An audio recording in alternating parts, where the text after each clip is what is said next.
Hello, hello, everyone. Happy Thursday and welcome to Futbol Americas. I'm Alexis Nunes alongside Shaka, Hislop, and the return of Mallorca Alex. I didn't recognize him. We didn't recognize him. He's about 2 shades darker. He was planning out there. He claims he was doing our La Liga coverage. He's all happy. He's all happy. Oh, boy. I got to tell you, I'm very well liked in Mallorca. Oh, I know. Well, I'm glad that... Not as much here, but in Mallorca. We like you. But anyways, plenty to talk about today. Should Gio Reyna stay in the Bundesliga? Now, if you don't know Bundesliga, Ali, we're going to get him to weigh in on that. And also some reprehensible scenes from South America in South American football. We will be speaking about that and also get Ale to weigh in on that as well. But speaking of reprehensible, you know our colleague Herculez Gomez, right? So Herc's off on vacation, but we were tuning into Leagues Cup action. And before Inter Miami's game, before we found out, or when we found out that Leo Messi was not going to play against Tigres, he tweeted this: no Messi versus Tigres in a one-off. Oof, bet the house on Tigres. If so, it would be a massive failure for Tigres not to advance sans Messi. Sans is Herc's new big word. Well, let's get into the highlights of this game. Well, there you see Messi not suited up. He was not playing because of his injury that they're still monitoring. 20th minute now. Jordi Alba trying to send a crossing, but it comes off of Aquino's arm, and a penalty is awarded to Inter Miami. And it's not the last time that we'll see arm hanging out for Javier Aquino. Luis Suarez, beautiful execution, perfectly taken, 1-0. He loves it. He loves it. 48th minute now, Rodrigo de Paul crossing the ball, but Allende has a go and the header just goes wide. Well, has a go is one way to define that. Great ball by Rodrigo de Paul. Poor execution at the end from Allende. Here we go with another chance, just hitting the post and it goes wide. Diego Lainez hits it well. It's drifting away from the goalkeeper of the post and out. And is that, oh yeah, it's Javier Mascherano. He gone, but that didn't stop him from communicating Is to he calling Hercules or what? Ordering no. a pizza. Okay. No, but he's still speaking to his technical staff there. Inter Miami still up 1-0 here. 67th minute. And Angel Correa levels it. It's a really nice run, really nice finish from Correa. Cutting in between two defenders who dare not lay a glove on him and just sliding past the advancing keeper. And just when we thought we had a good fight on our hands, as Ale Moreno said it, another handball is what Inter Miami is saying. We have another look and has to be Ale. Javier Aquino cut his arms off. Oh boy. Oh, did I say that out loud? I didn't say that in Mallorca, I'm going to tell you that. No. It's a beautiful finish once again from Luis Suarez, 2-1. All right, well, into injury time now. Angel Correa has another go, or Edgar Lopez rather, and it comes off the post. Comes off both posts here from Edgar Lopez. Off the inside of one, off the inside of another. Had that hit that second post any differently, would have been a tap-in for that man, the far post. Inter Miami living lucky. Living lucky, but they got the job into the end. They march into the semifinals. Here are a couple of the notes on how significant that Inter Miami win was. Luis Suarez there, his first match with 2+ penalty goals in club competition since 2016 with Barcelona. So are we seeing a kind of throwback of vintage Luis Suarez? All right, well, let's talk about the game now. Not the Messi stuff just yet, because we are going to talk about that a bit later. But overall, Ale, the game, no Messi, no problem. But was it a deserved win for Inter Miami? Well, before we get into the match, was there an apology tweet from Herculez Gomez? A follow-up? He's moving. No. He's moving into a much smaller house. He bet his mortgage. I know. He said bet the house. What if people actually did bet the house? Now he might. He ran off to a Shakira concert where he had some VIP seats. So he's okay betting his house, I guess.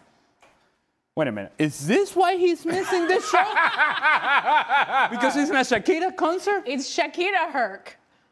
We got Mallorca, Ale. It's Shakira. He's entitled to some vacation. He's a small man. He works really hard. He needs some time to let loose. He needs rest from the Shakira concert? Okay. About the game. There were a lot of impressive moments from Inter Miami in terms of their possession of the ball and possession with a purpose, even without Lionel Messi being on the field. I cannot tell you how important the presence of Rodrigo de Paul is for this team and how much it frees up everybody else through that midfield in terms of what their roles are and what their responsibilities are. He appears as a player who can certainly pass the ball from distance, but he also appears as a playmaker. He appears on the outside, he appears on the inside, and all the combinations seem to go through him. They are initiated by Sergio Busquets, but it's Rodrigo de Paul who's now making the decisions as to what happens with this team in the offensive third, and particularly so when Lionel Messi is not on the field. And then whatever you may say of Luis Suarez, look, he can't move. He couldn't move before this game, still can't move during this match, and will not be able to move in the next match.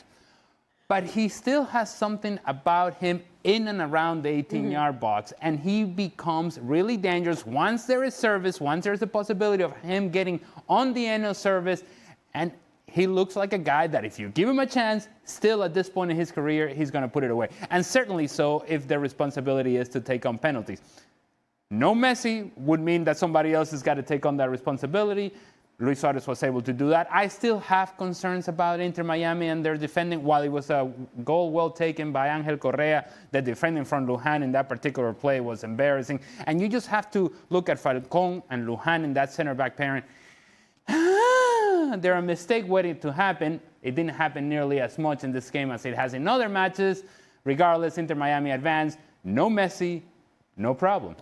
Shaka, this was supposed to be a test for Inter Miami, Mexican heavyweights, Tigres and whatnot. 2 penalties to get through to the semifinals. Of course, well earned because, again, Aquino, I'm sure he's going to have a very hard, long look at himself in the mirror after last night. But deserved win?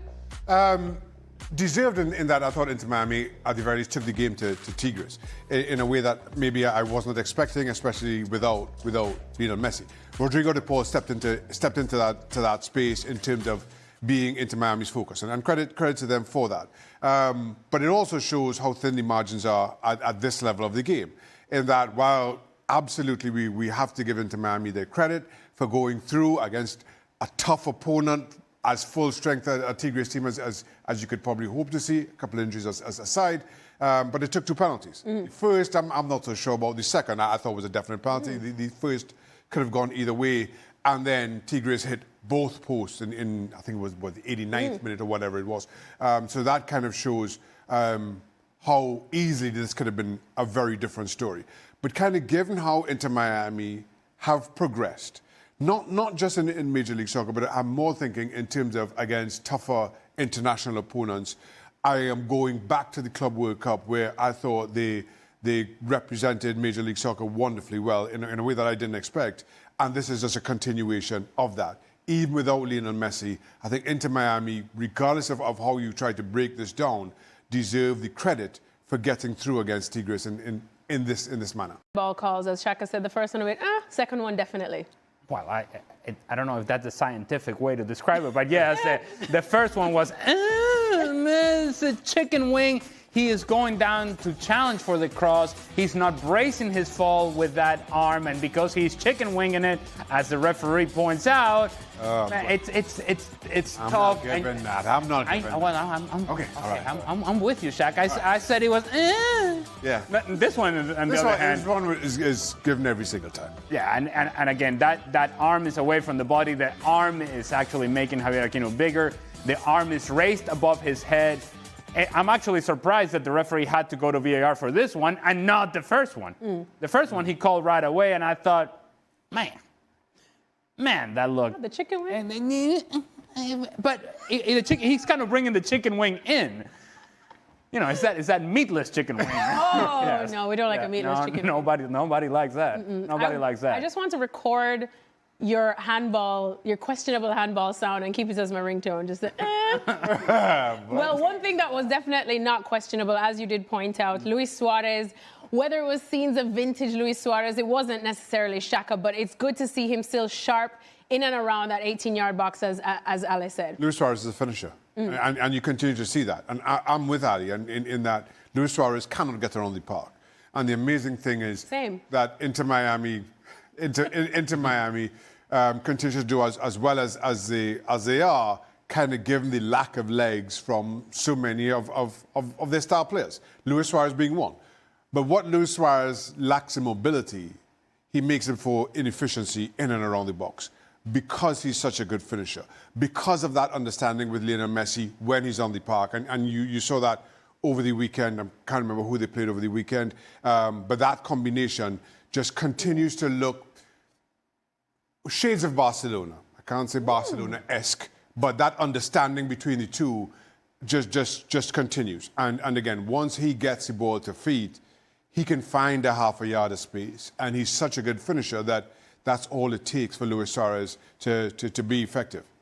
What you need from the players around Luis Suarez, particularly when Lionel Messi is on the field, you need runners beyond Luis Suarez. And that's when Allende can be important. And you think of yourself, okay, how do they create space for Luis Suarez? How do they create space for Lionel Messi? Well, you need runners beyond the back line so that back line pushes back, and essentially you find yourself taking a step, 1 or 2 steps back means that now Lionel Messi has an additional yard of space and Luis Suarez has an additional yard of space. When you give these guys, even at this point in their careers, and we're focusing on Luis Suarez in this particular conversation, you give him a yard, he can still hurt you, but it has to be next to the goal, close to the goal, because otherwise he's not running away from anybody.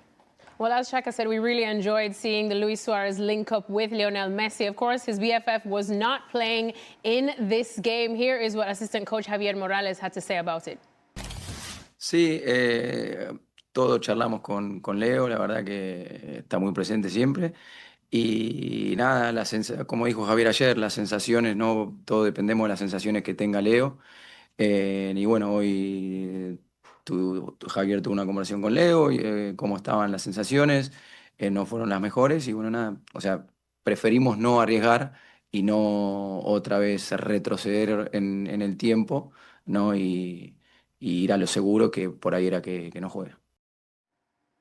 All right, well, have a look at Lionel Messi's injuries that we've seen since 2024. 5 injuries, and these are outright injuries, not including rest. And he's missed 22 games overall for club and country. Remember, he did turn 38 years old just 2 months ago. And look, this is Lionel Messi we're talking about. So he is a bit superhuman, but calm or alarm, guys, for this one. When we look at that record and we see how we do have to probably manage the Messi situation a little bit more than I think Inter Miami are admitting that they want to. Plus, the fact that he does have World Cup qualifiers coming up against Venezuela and Ecuador in September, which he has been called up for. So calm or alarm? Calma. Oh. Tranquilidad. Not even a little bit of alarm? Paciencia. Ah, bueno. Mallorca. Oh, wait, I'm not there. I'm not there. You're not there. I'm not there, sorry. Mucha calma. Okay. This is something that we've gone through before with Lionel Messi, and some would say, well, that's a reason for alarm. Nah, you mentioned the key of all of it there at the very end of your presentation. World Cup qualifiers coming up in September. We are getting to the end of August. Mm-hmm. Why are we going to push it? Lionel Messi wants to go play for Argentina. He's being called in. He doesn't need any niggles. He doesn't need any risk, even if it is a Leagues Cup quarterfinal. And it's yet, again, the latest example of Lionel Messi and why he's using Inter Miami to his advantage. Now, he is providing Inter Miami with productivity, with goals, with performances, with wins. But the main purpose, and I think in his mind, and the main objective is to get to the 2026 World Cup in the best level of fitness possible.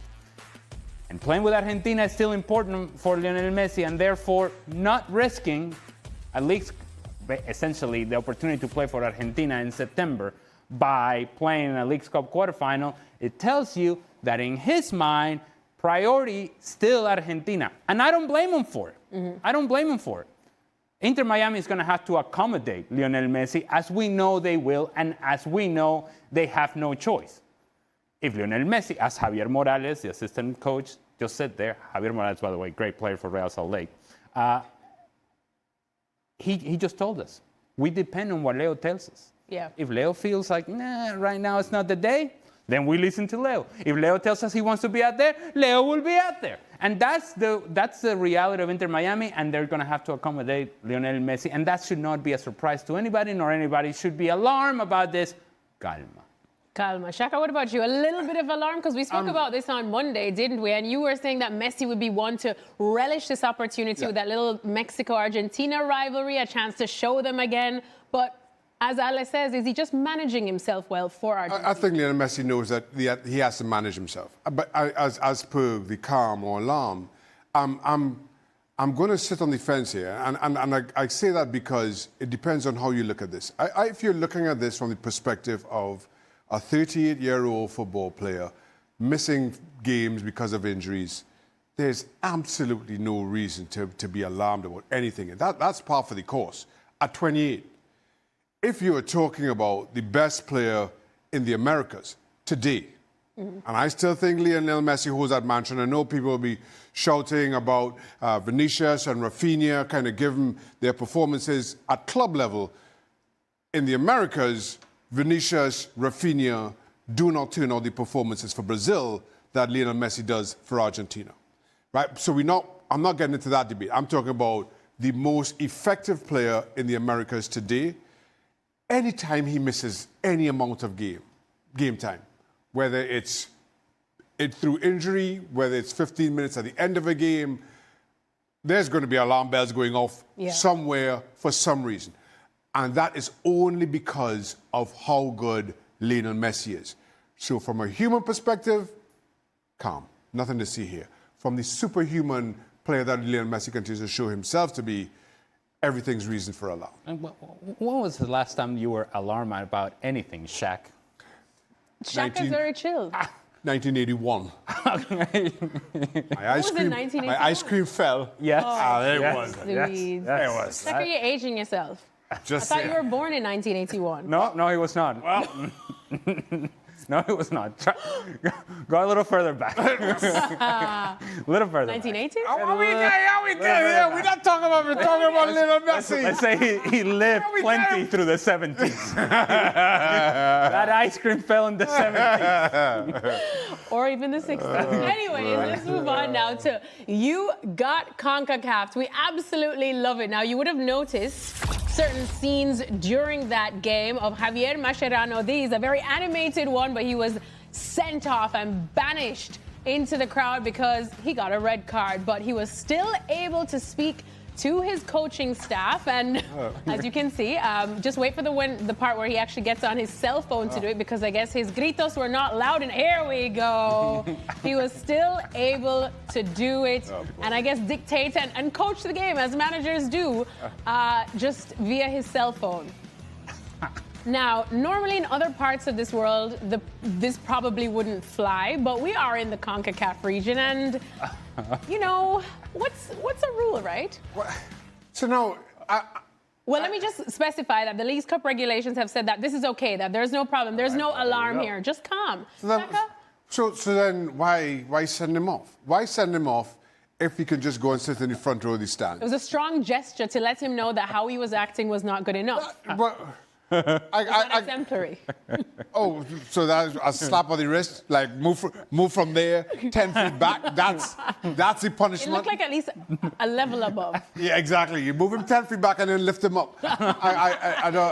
Listen. I don't get it. I know it happens in other parts of the world, and similarly, I don't think it's right. If you're sending a manager off, it has to be with meaning. It has to have some significance to it. When you show a player a red card, he's off. He can't contribute again. He cannot contribute as a player. If you're sending a manager off, he should not be able to contribute as a manager. Moving him 10 feet away does not accomplish that.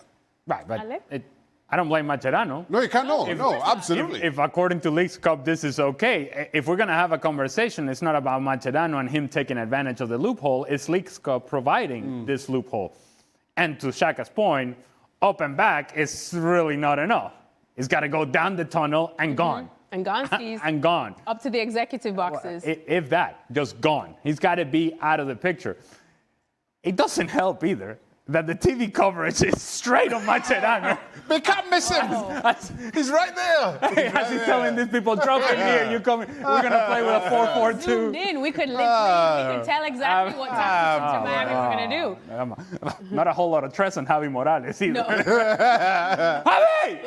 Javi! He goes from shouted 10 feet to...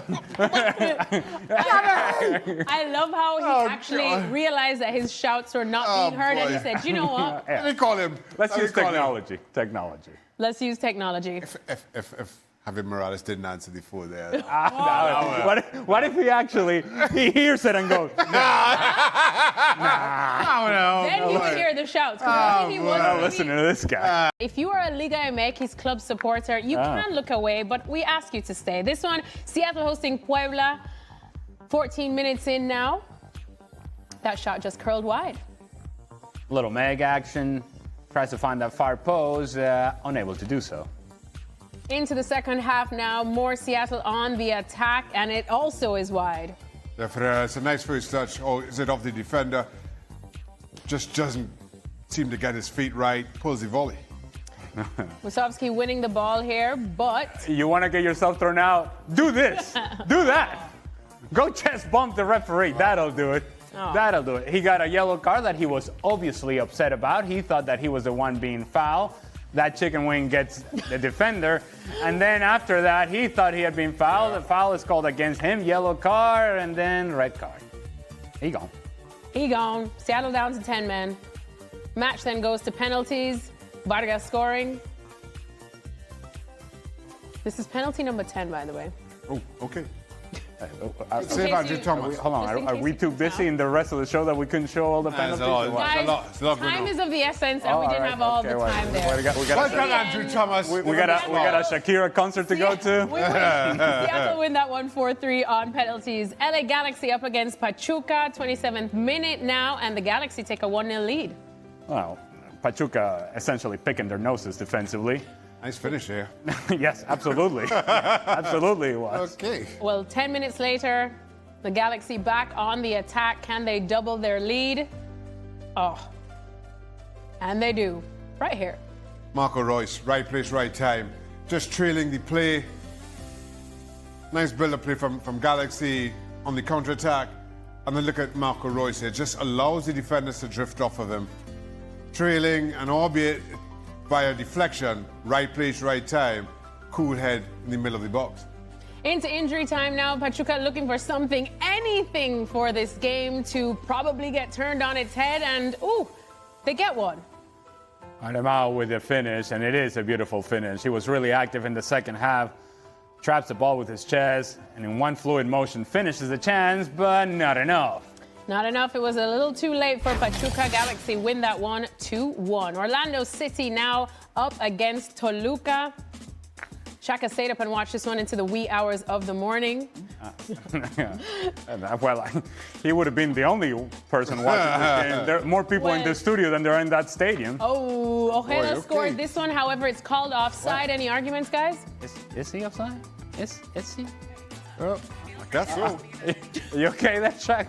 Who are you talking to, Shaq? I don't know. You're talking to yourself, Shaq. Shaka's artificial intelligence is talking to him during the show. You're doing well, Shaq. Don't worry about it. What happened there? All right, well, this also goes to penalties. save. Yeah, you're gonna love this, Shaq. Yeah, you gotta love that. You're gonna love this, Shaq. Oh, strong hand, Shaka. Down bottom corner. Hey, okay. that went bottom corner too. Well, that was- A little wide of the bottom corner. Little wide. That wasn't very good. Oh, no. How about your guy again, Pedro Gallese, once again with the save? And you know what? He said, you guys are not doing a good enough job of finishing. I'll take it from you. Yeah, I'll put it away myself. Yeah, I'll take it on. I'll take on the responsibility. Big hero of the night, Pedro Gallese. Orlando City advance. Perfect.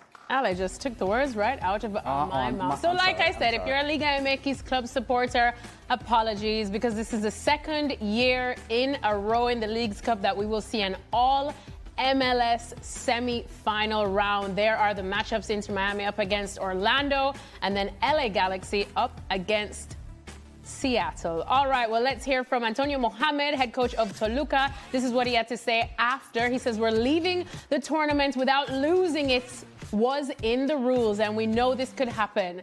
We were eliminated because we weren't capable of scoring a goal. That's my conclusion. We came here to win. I'm not going to make any excuses. It's useless. If we played in Mexico, we'd see a clearer parameter. Here, everyone, meaning MLS, is on their own turf, at home, eating. It's no coincidence that the 4 teams from MLS that played at home advanced to the next round.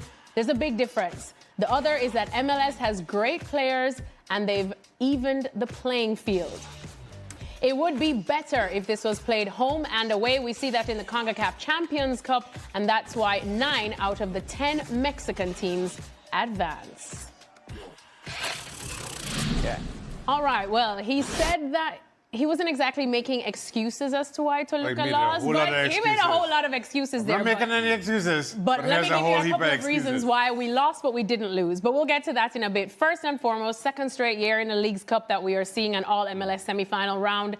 Has MLS proven to be the giant of CONCACAF, Ale? Well, before I get into that conversation, I just want to say, for the optics of this tournament in general, just as a big picture, when you turn on the television and it's the knockout stage of this tournament, quarterfinals, and it's big Liga MX teams against the big MLS teams, this is the way that you have structured this tournament, and there is nobody in the stadium, it's a problem. It's a problem. Fans are not consuming this tournament in the manner in which both Liga MX and MLS have designed it to be the case. They're not generated the interest that that they would want in the MLS headquarters. It's obvious to see that people are not interested. And it's all 4 matches that were played in all 4 different parts of the United States, across the country, in many different ways, in many different directions. The common denominator was the fans did not show up. Even in Miami, empty seats, where you usually see a packed stadium, empty seats. That's just a general statement that I don't think it's a good look for the tournament, as it pertains to the tournament and the giants of CONCACAF.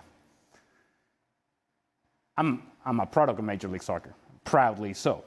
So it fills me with tremendous pride, satisfaction, gratification to see all MLS teams in the semifinal. But when I remove myself from the equation and I look at it from the outside, and I look at the tournament itself and the way that it has been designed to have Liga MX compete against Major League Soccer, and those are the matchups that you want to see, and all 4 MLS teams advance and no Liga MX advance, it's not good for the tournament.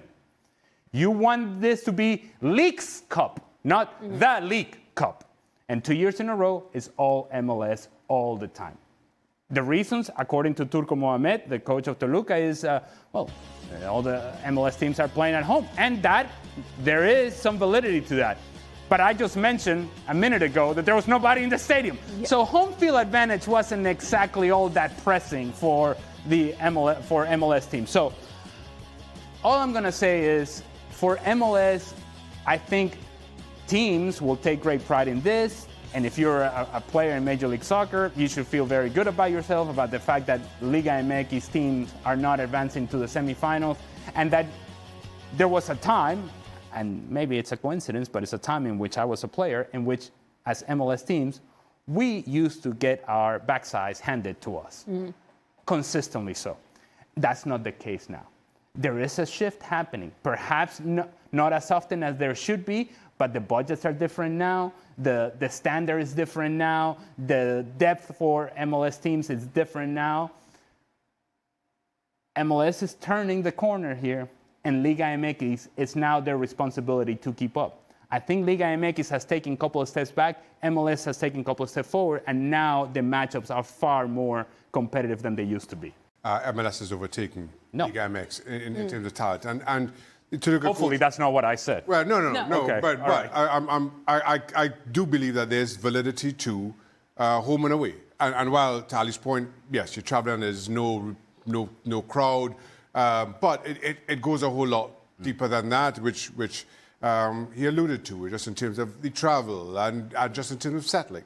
But that being said, I think while it's not defining in terms of football hierarchy, certainly in this part of the world, it does show that MLS is closing the gap. And while you could sit back and talk about the players that Major League Soccer is able to attract, the Lionel Messi, the Rodrigo Porras, etc., we could go through all. It's one thing to talk about those names, but ultimately that has to be proven on the park. So while MLS continues to attract star talent, even when they were doing that arguably a little bit more consistently than Mexico, Mexican teams were still dominating any head-to-head competitions that they were. That gap is now closing. And now there's a serious discussion as to how much longer will it take for there to be parity. What can Mexico do to maintain any leader above Major League Soccer? That's for them. That's for a different day. But as of right now, it just shows how much the gap has closed over the years since Ali was playing. I would also say that cheap shot, by the way. He had a third in there. If I recall, you played at MLS too. and if I recall, I did score on you. But that's neither here nor there. I want my ice cream back. Is it 19? The complaints of Turco Mohamed. Right. I understand the basis of where he's coming from, and that it would be much tougher for MLS teams if they had to go play in Mexico. There's something that Shaka alluded to. Altitude. But this is the tournament that your league decided to play in and enter. And why is that? Why is it important for Liga MX to participate in this tournament in Leagues Cup with MLS and accept that you're going to play away games throughout the tournament? I'll tell you why. Money! Money. So if you're taking the money on one pocket, don't be complaining on the other side and say, we have to play here, we have to play there. Well, you know what? Go to your owners. Go to the league. Complain to them. Hey, if you want us to be competitive, we have to play home games in Mexico. But there used to be a time, not too long ago, where it didn't matter if Liga MX team played MLS teams in Mexico, in the US, in Canada, in Trinidad and Tobago, in Jamaica. It didn't matter. It didn't matter. Liga MX team consistently were winning. That has changed. Yeah. And so now we hear managers saying, well, we need to play home games in Mexico. But that's a complaint to somebody else. If you're accepting the money, don't complain about the rules and regulations of the tournament. To that point then, Shaka, how deeply should the Liga MX teams take this then? Because just looking at what Mohamed had to say, he was saying, look, I'm not all that beat up about this because in my eyes, we didn't really lose. We just didn't really score and whatever. We knew MLS had the advantage anyway. But as Alex said, there is going to be a little bit of a pride, a hurting pride going back. And the question that is MLS catching up to us? And understandably, pride is hurt. But to your question, how importantly should Liga MX teams take this? That's for them to answer, and which I think they did on the night. All four Mexican teams were as strong teams as they could put out. Yeah. It was not 11 changes from what we could normally expect. All four teams put out the best lineups that they could. All four teams lost, right? They were thin margins, two of them by 1-goal margins, two of the games went to penalty kicks, but they lost. But to your question, they signaled how important it is to them by who they put out onto the park. So that's, again, Ali's right. That's for them to answer, or maybe for them to ask their ownership or whoever controls the purse strings at their respective clubs. All right, well, the gauntlet may not have been thrown in the Leagues Cup, but I'm sure it will be thrown in the Concacaf Champions Cup. We'll see exactly what happens there. ESPN FC, that's our other show. Each of us are on that show every single day of the week. We work very hard. We're not on. We're not all necessarily show's on every day. in order. Relax, Shaq. You're not gonna have to work any more than necessary, Shaq. Okay, I was a little bit worried there.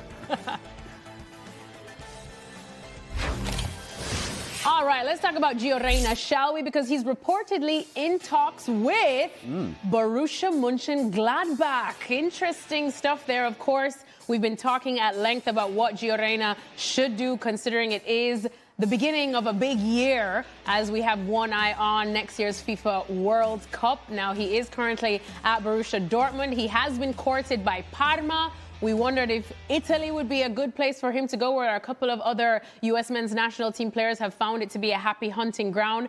But now Borussia Mönchengladbach. I'm going to go to Ale on this one because we're going to escort out the door Mallorca Ale and bring back in Bundesliga Ale. Right. Ale, so should he stay in Bundesliga? It's familiar, but just make the switch to Mönchengladbach. It makes sense. When you look at it from that perspective, it makes sense. It's something, and you just use a word, that he can be very familiar with. Then he knows Bundesliga inside and out. He would know Mönchengladbach inside and out in terms of what the expectation would be. But the concerns for me and Gio Reyna is not so much whether he goes to Mönchengladbach or he goes to Parma or he goes here or he goes there, or whether he gets to hang out with his best buddy Joe Scally at Mönchengladbach. It's whether he can stay fit, he can stay healthy, and he can consistently produce good performances. And I'm not even talking about on the field just yet, and on match day. Good performance in training, consistently so, where he gains the trust of the manager, of course, and just as important, of his teammates. If he's able to do that, then the talent that I think we can all agree has been very obvious to see on Gio Reyna at his best, then that takes over, and that's a player that can be very useful to Mönchengladbach. I think the move to Borussia Mönchengladbach makes a whole lot of sense for Gio Reyna, but the thing that is going to make a whole lot more sense for me is that if we see a player that every single day there is a commitment to get better. We say this about players, and it seems like a very vague statement. There are certain specific things that Gio Reyna can do to be better every single day. One of those things, stay fit, stay healthy, stay ready to go. When you're asked to give 5 minutes, make that the best 5 minutes you can give for that team. When in training session, you're asked to do a certain specific drill, carry out that drill as if you're playing the World Cup final with that sort of intensity. Do that consistently. You will get the trust of the new players, new teammates that you're going to have, and the trust of the manager, and then your talent will take over. If you don't do that, it doesn't matter where he goes. It doesn't matter whether it's Gladbach or the end of the world. He's not going to get the playing time that he thinks he deserves. Shaka, would this be a better move than Parma, which we have spoken about? I'm with Ali in that it really doesn't matter. Where Gio Reyna lands up at this point, kind of given how things have stagnated at Borussia Dortmund, it does not matter or should not matter to Gio Reyna where he is. Just your primary focus is, as Ali says, be fit, contribute meaningfully, have a long run in the team. Now, I understand why Mönchengladbach might seem like an easier fit because he knows the Bundesliga as he does, but it just comes down to where you see yourself playing a meaningful role. Is it with a team like Mönchengladbach and kind of where they finish in the Bundesliga, who will be looking to improve on was a 10th place finish and everything that comes with it?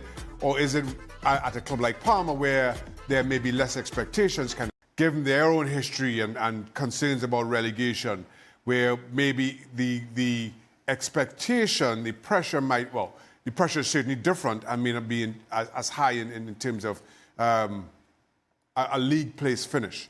Different kind of pressure altogether. It comes down to where he sees himself, but most importantly, as long as he gets meaningful minutes and maintains that. That list of players from Mönchengladbach in terms of the attacking half players for that team, good players, solid players, but not world beaters. And if I'm Gio Reyna and I think of what my best can look like in this setup, I have to imagine that he looks at that list and says, I can be better than this guy, I can be better than this guy, I can be better than this guy. But in order to be better than a number of players on this list, there's got to be a consistency of productivity in terms of his level of performance. And that That is the trump card of all trump cards. If he doesn't bring that, any of these guys will play ahead of him. If he does bring that, then I think his ceiling is higher than a lot of those players in that list. And then that would suggest that the minutes are going to come. And if the minutes are productive, that would suggest that now we're building momentum and now we're saying, Mauricio, Pochettino, hey, Mauricio, I'm here. I'm here. Right? But the only way you do that is that today you get better. Tomorrow you get better than today. And it has to be that sort of grind. He's got to get back to the grind. And if he does that, then I think the talent takes over. Quickly to just Shaka's point about the fact that the expectations and the pressure at Borussia Dortmund probably is definitely, well, not even probably, it's definitely not the same at Borussia Mönchengladbach. Could that potentially help Gio? Well, yes, to some degree, but I think he was in a really good position at Borussia Dortmund. He was getting his opportunities, but then he wasn't available for selection. Yeah. And other players came in and actually got a hold of the position. And so he was playing ahead of guys like Karim Adeyemi, for example. And at some point, Jamie Gittins as well. He was ahead of those guys in the list. But then injury, he disappeared. These guys came in, they did a job. Marco Reus went to the LA Galaxy. There was an opportunity for him to step in. Where is Gio? He's injured, he's not fit, and now he's slowly getting back into it. There's a niggle here, there's a niggle there. Is he going to give us minutes? We don't really trust him, and now you're back of the line. And once you get to the back of the line, if you're not grinding, you're not getting to the front of the line. There was opportunities in terms of coaching changes as well at Borussia Dortmund. There's been plenty of coaching changes, and they've all had something in common. All those guys have looked at, is Gio, no, we're not going to play him. We'll play him before we do Gio Reyna. That's more about Gio Reyna. If three coaches see this, are making the same decision, it tells a lot about the player. All right, well, from one U.S. men's national team star who is potentially on the move to one who actually made the move, Paxton Aronson. He has completed a $7 million move from Eintracht Frankfurt to the Colorado Rapids. It's a club record signing for Colorado, so naturally he'll occupy the designated player spot. I'm so glad I asked Mario Götze 2 weeks ago about his expectations of him at Frankfurt, because that clearly aged very well. Anyways, it's not about what I had to say. Here's what Paxton had to say about his move. You guys sitting next to me, I think, presented an opportunity and a project to me that at this point in time in my career, I think it's something different. I think it'll challenge me as a young player to come into a team to fight for trophies, to get better in roles and aspects maybe Europe can't give me. I think it's a unique time to be back in America playing in the MLS. I think the league's only growing itself with 2026 coming up real shortly. It's a major goal of mine to make that roster and be there in your home country, playing on home soil in the biggest sporting event in the world. So I think it's a great opportunity. I think, like I said before, I can really grow at this club on things that I can work on and hopefully be on that roster.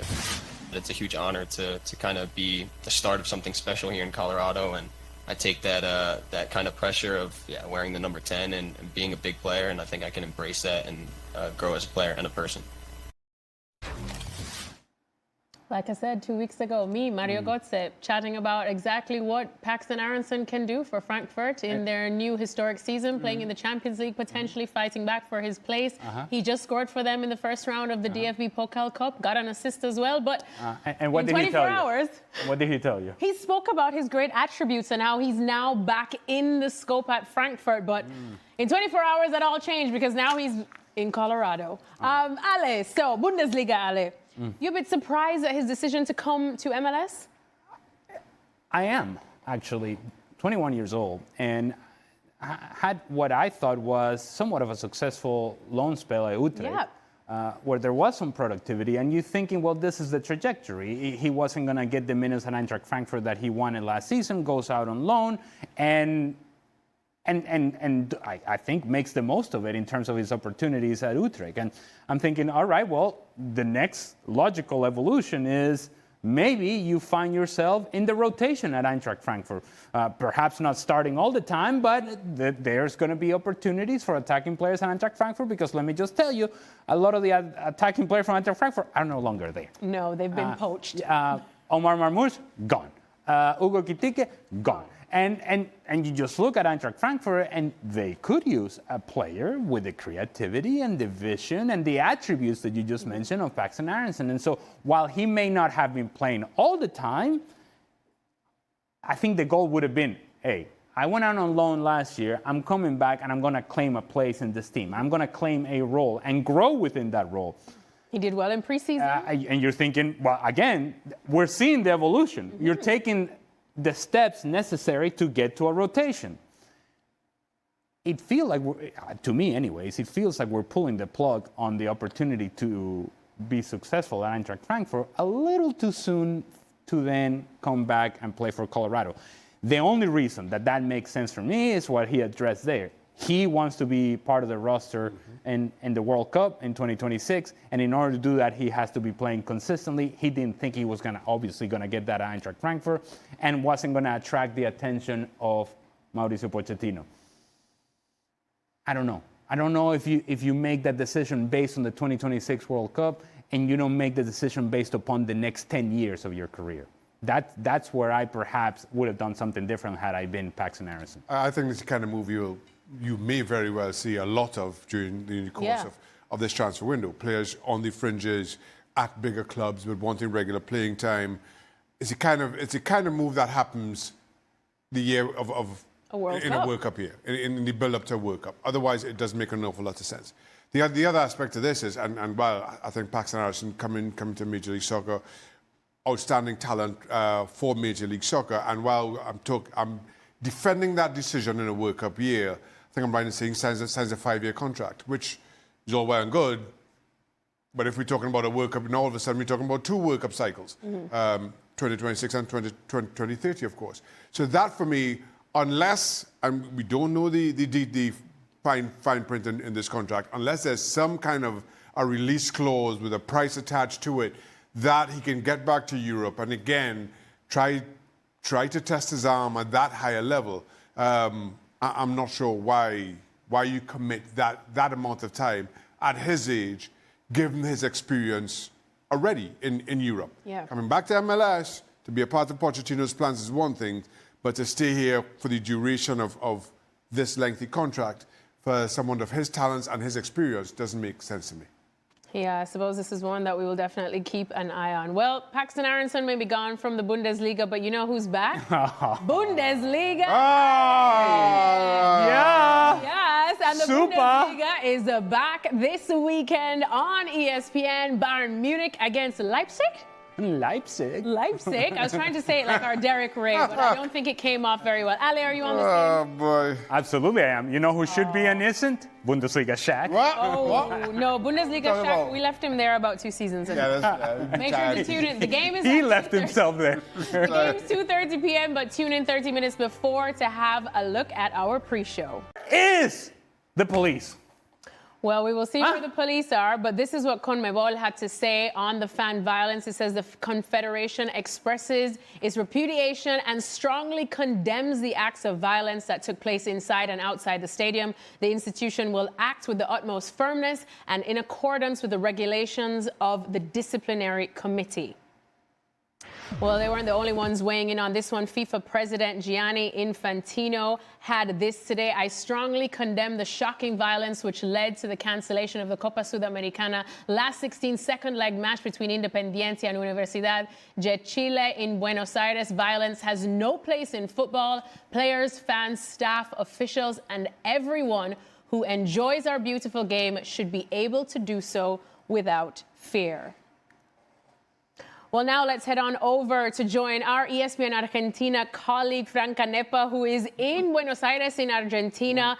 Fran, this is unfortunately scenes that some of us have become used to when we talk about South American football, but these were especially rough to watch. Just how did everything get so out of control? Alexis, hi. It's a pleasure being here and unfortunately talking about these events, barbaric events. I think that in South America, maybe we are used to violence in football, but I think that, as you said, yesterday we crossed a line never seen before, by me at least. Um, I I I just listened what you were saying there in the floor. Like, where was the police? I understand that Independiente itself works differently because some previous events with the police forces. So they hire their own security, but there was no security as well. So it's hard now to explain what happened. I assume that consequences will start appearing. I hope so. And now it's like the only good thing to tell kindly, it's like they were no fatal victims until now, because you said it clearly. There are two people in critical condition. So we hope that can go forward. What, Fran, are the authorities saying in terms of updates on those two people who were taken away in critical condition, and exactly how are they trying to say, or I guess how are they trying to explain the lack of police presence in those situations? I think that they are separated things right now, like saving those lives. In that way, the Argentina hospital, I think it was the Fiorito nearby the stadium, worked properly, and they were into surgery, and luckily they were able to arrive alive to the hospital itself. So we are waiting for that. And on the other hand, about the security, it's hard to tell, because in South America we live with this duality of passion. Like, we can be the best ones winning, but we are the worst losing. But in this case, it was weird because the Chilean fans, they were winning the game itself. I'm talking about the hooligans. No, it's important to make a difference there between the noble and the sweet, gentle fans from Universidad de Chile and Independiente as well, and the hooligans that are really deep in our football nowadays, and they're always the less, but the most loud. No, so in that case, I'm talking purely about them. They, from the beginning, they were trying to have this concept of being evil. So in that way, I gain respect. That's the way the hooligans here in South America mainly they behave. So it was that behavior since the beginning of the game until the moment they suspended it. And well, the catastrophe itself, it was shown to the world. And I'm sure we're waiting to see what kind of sanctions and punishment either of the clubs will receive. But for now, what are you hearing in terms of what the sanctions will look like? Today there was some Twitter things or X things nowadays, and some fake news that they were saying about like both clubs will be expelled from the competition. I don't know what will happen. I think CONMEBOL will take care of the matter soon, as you read in their message before, and they will determine which sanctions should be prevailing now. Like, if we talk about sports, then I think that they should be legal consequences as well. I think that will be in the hands of the justice. So we will have to see. It's really early for now, incredibly, because the things should like be resolved before, but nowadays we don't know yet. We are waiting for a resolution. And Fran, as you said, unfortunately, these are scenes that we have become familiar with when it comes to football in South America, but also in Central America as well. So you expect a strong police presence either way, especially when you know there's a little bit of a rivalry between two clubs from two different countries too. What are the police saying about this, and how much do you expect security measures to change going forward after what you said, they crossed the line last night? I think that it happens all around the world. Maybe there are several places that it doesn't happen, but I know that in Europe, in other countries like, I don't know, Serbia or different countries, that the hooligans are a really idiosyncrasy thing in football. It also happens, but as I said before, yesterday thing was over the line. I think it was the first thing that comes to my mind. It was a matter of security and of prevention. If you see the grandstands, it was so easy to prevail that the people shouldn't be together, and the people of Universidad de Chile shouldn't be able to go to the balcony and throw things to the fans of Independiente.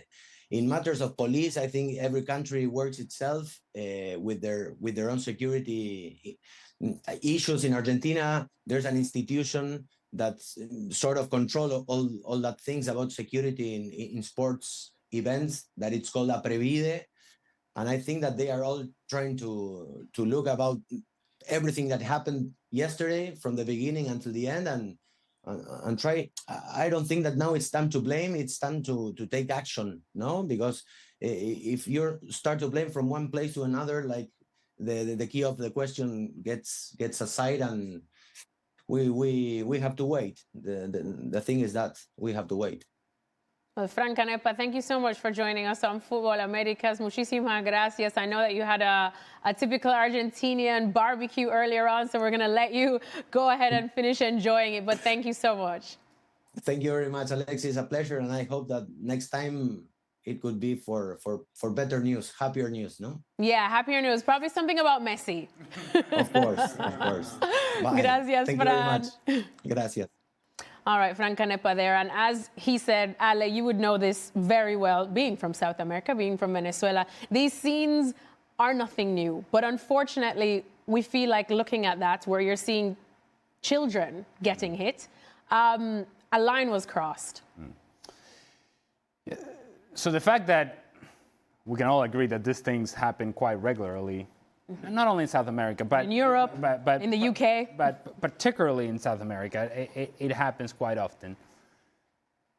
Then the one thing that you have to do, you must do, when you are, or when your responsibility, whether it's as a club or a stadium, the one thing that you have to do is account for the away fans coming into your stadium, and how those fans are going to be protected, and how you're going to protect your own fans from those away fans.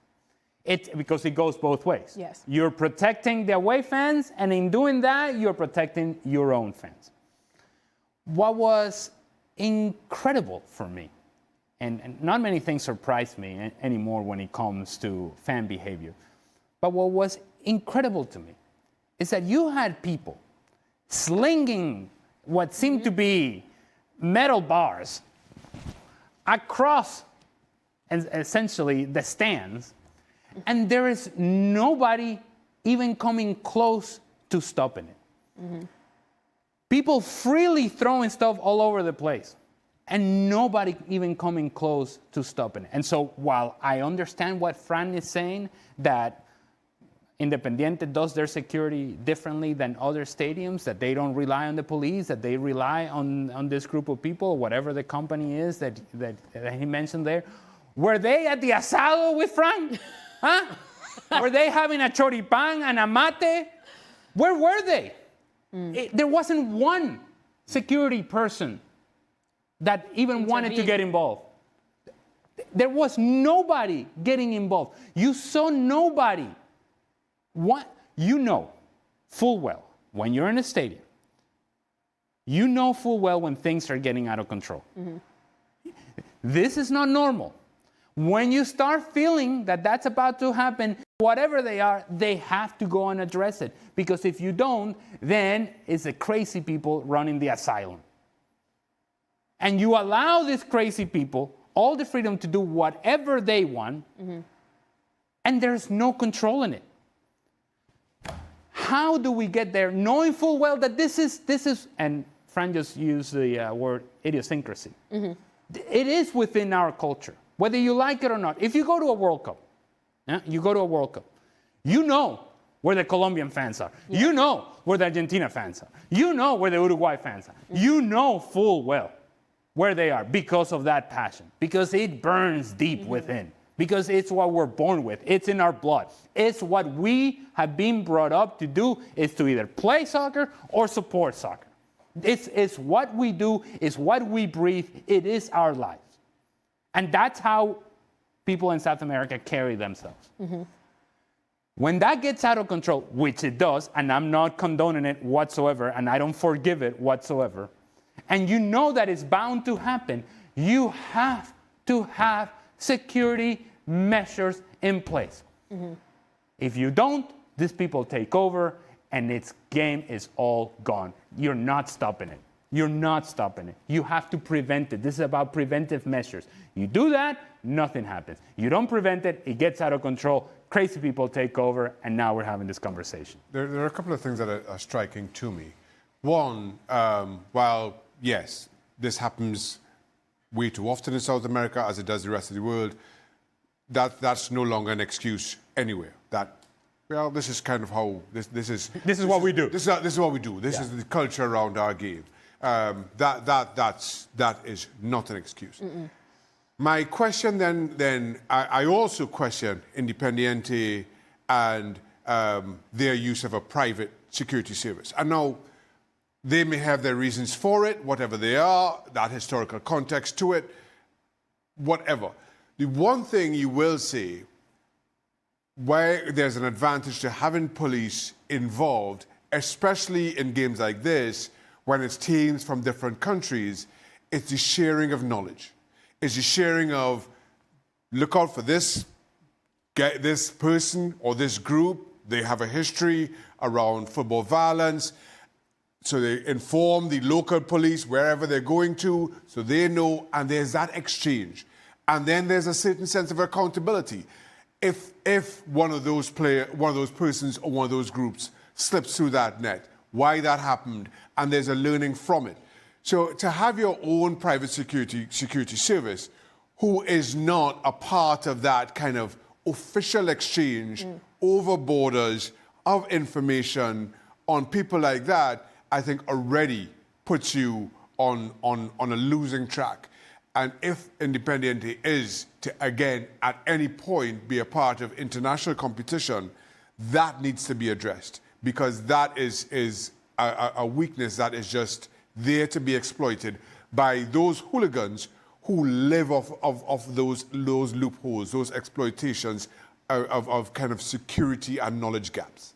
Well, I want to go quickly to, because I'm penning for your thoughts for this one. Independiente's president, Nestor Grindetti, actually has some interesting words to say after. And he says, we've come to CONMEBOL to explain the facts that the match was cancelled due to the behavior of the Chilean fans. The safety precautions taken were logical, and that the number of tickets given to the visiting team was agreed with CONMEBOL, South America's football governing body. It was reprehensible behavior from the U supporters. They destroyed our bathrooms, took artifacts, and threw them in the stands. Violence I'd never seen before. The Independiente fans didn't deserve such a thing. It's clear the problem started and continued with just one fan base. We have the right to defend all interests, the points, and to ensure that Independiente doesn't receive punishment. That should be for the vandals. Ale? Right. Okay. Well, and of course, the Independiente president, Nestor Grindetti, is going to say, they did it. And then Mu de Chile is going to say, they did it. So get lost with this. Well, is there an assumption of responsibility here by Independiente in saying, you know, maybe we should have at least one security guard up there. Right? Maybe a couple would help. Maybe official police. Maybe if you, and to Shaka's point, when you have an international competition and you have fans coming from a different country, and you're not certain as to what these people are bringing with them and who are these fans that are coming in, then even more reason to be over the top with your security. Look, I grew up in an environment in which when you went to sporting events and you knew the sporting events would have the potential of getting out of control, the fans over here from the away team, they were over here, there was a wall of police in between that group of fans and this group of fans, and there was a section of the stadium as well that was closed, separating. And not only that, each one of those police had a weapon with them as well as the German Shepherd. Right? And so just by that alone, if you're thinking, okay, you know what's a good idea today? I'm going to rip off the seats of the stadium and I'm just going to toss it across. When you are about to rip that seat and you see the German Shepherd, you see the police, you see the automatic weapon, you kind of go, maybe I'm just going to sit here. Yeah. Maybe I'm just going to watch Maybe I'll just be vocal. Yes. Hey, Ule Chile, all right. Yeah. And chi, chi, chi, le, le, le, viva Chile. Just the fear itself or the potential of what your actions that you may be thinking about and what those consequences may be, and that you see there is authority in place, would suggest that you maybe just take a step back and go, nah, I don't think so. Yeah. Not today. Today is not the day. But when there's nobody, it's a free-for-all. It's a free-for-all. And look, it's embarrassing for me. It's embarrassing for me, and I'm not Chilean and I'm not Argentinian. But the fact that we started this conversation, well, you know, you come to expect that from South American fans. Well, it's a generalization, but it's a generalization that has some fact behind it, that has some factual evidence. And the factual evidence is based upon what we saw last night, and we see it all too often. I don't understand how you allow this to happen without any sort of security. And that's the part that Mr. President Grindetti is going to have to answer to. Where was your security in your stadium? These guys from the Universidad de Chile, those fans, whoever the idiots are, they may be idiots. Yeah. We're not arguing that. We're not arguing that. They won. Idiots of the night, they won it, right? But if you are not willing to provide the security that is necessary, you're just as big as an idiot. So Grindetti is going to have to answer for that. Yeah, a lot of questions need to be answered. And as we heard from Fran, it looks like one of the sanctions that they're talking about could be knocking the two teams out of this tournament or expelling them from this tournament. Time will tell on that. All right, well, another show that you should tune into as well, Ahora o Nunca. I'm pretty sure they definitely will be touching on this as well. It's on Monday to Friday. Check it out.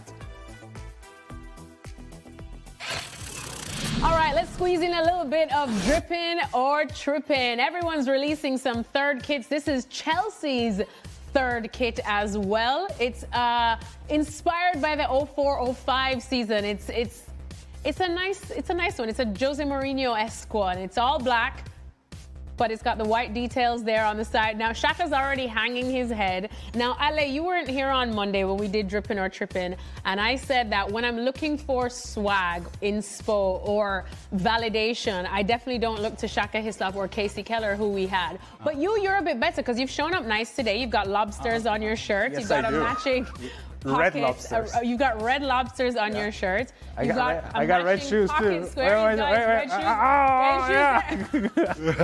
Man, I almost pulled a hamstring. So let me come to you for this one. Is this Drippin? Yeah, I think it's closer to Tripping. What? Why? I actually think it's Drippin. That's not a shock to anybody. No, But I like a black I know. Look, I don't mind a black smart. uniform. I don't mind. But I don't mind a black uniform. Let me start off with that. But this looks more like referee type. Yes. Like refereeing outfit, old school refereeing outfit. What's wrong with old school refereeing outfit? Referees need love too. Because the players are not referees. So you're saying that they'll blend in with them, but it's a third kid. No, but I'm saying you can have a black uniform, but you have to look different than what a referee used to look in when Shaka was a kid in 1971. Oh, snap. Oh, we went there. Shaka's wondering how we got. Sorry, what? No. I just think you could have done more with the black uniform. This looks very refereeing type. All right, fine. I guess.